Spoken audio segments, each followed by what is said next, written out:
The rain had been falling since evening, slow and gentle, like the sky was trying to whisper something only lonely hearts could hear. I sat on the wooden porch of my old apartment, watching the streetlights glow through the mist, trying to calm the storm inside my chest. That was the night she betrayed me. The first time. I still remember the vibration of my phone, the way her name lit up the screen, the hope I felt before opening the message. A hope that died in 1 second. She had lied. A small lie so small anyone else would have ignored it. But when you love someone too much, even small lies feel like a cut you weren't prepared for. She told me she was home, resting, but her Instagram story said something else. A party? A room full of people I didn't know. And she never mentioned any of it. It wasn't the party that hurt me. It was the feeling of being an outsider in a world where I believed I belonged. When I confronted her, she laughed softly.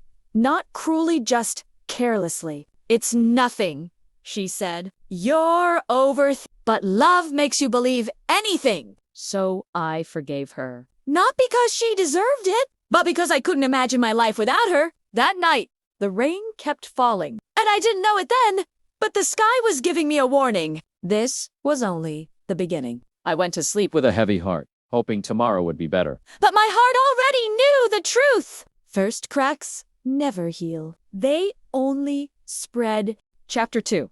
The second chance that never helped. The next week felt strangely quiet, like the world was holding its breath. She apologized. Not with tears. Not with effort, just with a simple, casual sorry. I didn't mean to upset you. And because I loved her more than I loved myself, I accepted it.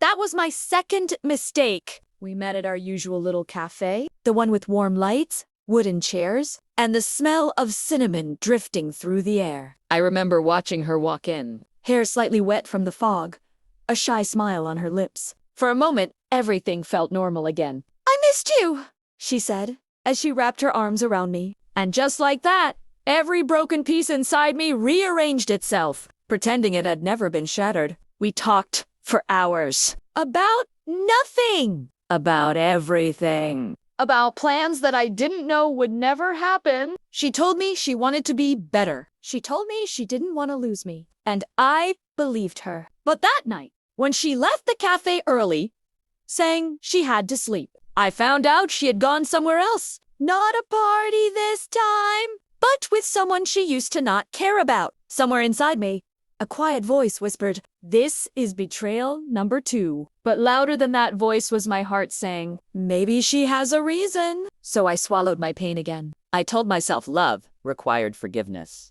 I told myself patience would fix everything. I didn't know I was training her, teaching her that she could break me anytime, and I would stay. That night, I sat by my window, listening to the rainfall tapping against the glass, wondering when I became someone who accepted less than he deserved. But I still waited for her message, still hoped she would come back, still believed she loved me, because that's how the second betrayal works. It doesn't hurt like the first, it breaks deeper, quietly. Chapter 3. The night I realized she never stayed. The third time it happened, I wasn't even surprised. Maybe that was the saddest part. It was a cold Friday evening, the kind where the wind feels sharp, and every light in the city looks softer through the winter fog. She told me she'd come over. She said she wanted to talk, to fix things, to start fresh. And I believed her again. I cleaned my room. I put on her favorite playlist. I even made hot chocolate the way she liked it, extra sweet, with tiny marshmallows. But hours passed. My phone stayed silent. Midnight came, then 1 a.m., and still nothing. I sat on the floor beside my bed, hugging my knees, listening to the slow hum of the heater, feeling that familiar heaviness build in my chest. When people you love leave you once, it hurts. When they leave you twice, you doubt yourself. But when they leave again and again, you start to learn the truth you never wanted to face. Some people don't stay, even when you give them every reason to. At 1:47 a.m., my phone finally buzzed. Her message was simple. Sorry. I fell asleep at a friend's place. A friend. The same friend who always showed up in her excuses. The same friend she swore meant nothing. The same friend who somehow knew more about her week than I did. I stared at that message until my eyes blurred. Not because I believed it, but because a part of me still wanted to. I should have left then. Walked away. Blocked her. Protected myself. But instead, I replied, "It's okay. Just glad you're safe." My heart Forgave her. but my soul didn't. Because betrayal number 3 isn't loud. It doesn't scream. It just silently steals the last pieces of your hope. That night, as the sky began to lighten, I realized something quietly heartbreaking. I wasn't waiting for her anymore. I was waiting for a version of her that only existed in my memories. And that person was long gone. Chapter 4.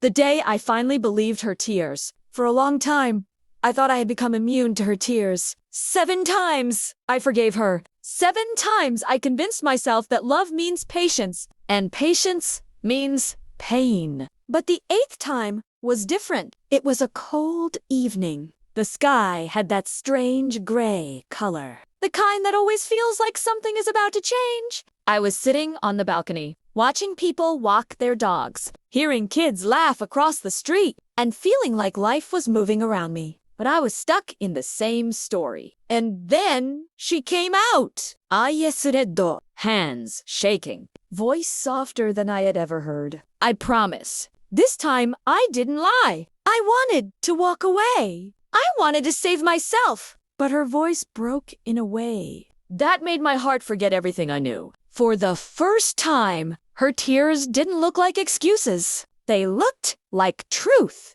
They looked like a person who had finally realized that she was losing something real. Someone real. She sat beside me quietly. No drama. No explanations. Just silence. And a girl who looked tired of her own mistakes. Why do you still care? She whispered. I didn't answer right away. My chest felt heavy, like the words were scared to come out. Because the truth was simple. I cared because I always saw the best in her, even when she didn't see anything in herself. And for the first time, I think she finally saw it too. That evening wasn't a reconciliation. It wasn't a fight. It wasn't a promise. It was just a pause, a quiet moment where she realized what she had done. And I realized what I had lost inside myself. Sometimes the deepest change doesn't happen in big events. Sometimes it happens in a balcony, during a gray evening, when 2 people sit side by side and understand something without saying it. And that day, I didn't forgive her.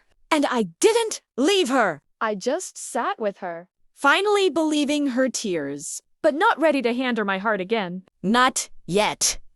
Because some wounds need silence before they need answers. Chapter 5. The night. Everything broke. The night was colder than usual. A soft winter wind moved through the quiet American suburb, making the Christmas lights tremble gently. He stood outside her house, hands in his hoodie pocket, heart beating heavy. The kind of heavy that feels like it's carrying years of silence. He didn't want to come tonight. He didn't want to talk again. He didn't want to forgive again. But he still came. Maybe because some hearts love too much. Or maybe because some wounds never heal unless you finally open them. When she opened the door, her face looked different. Tired. Scared. Almost like she already knew this time wasn't like the others. "Come inside," she whispered. He stepped in slowly. The house smelled like cinnamon candles. Christmas music played faintly from another room. But it felt wrong. Like happiness playing in a place full of broken pieces. She stood in front of him, fingers twisting nervously, eyes watery. "I messed up." Again, she said softly, voice shaking. I didn't mean to. "I swear I didn't.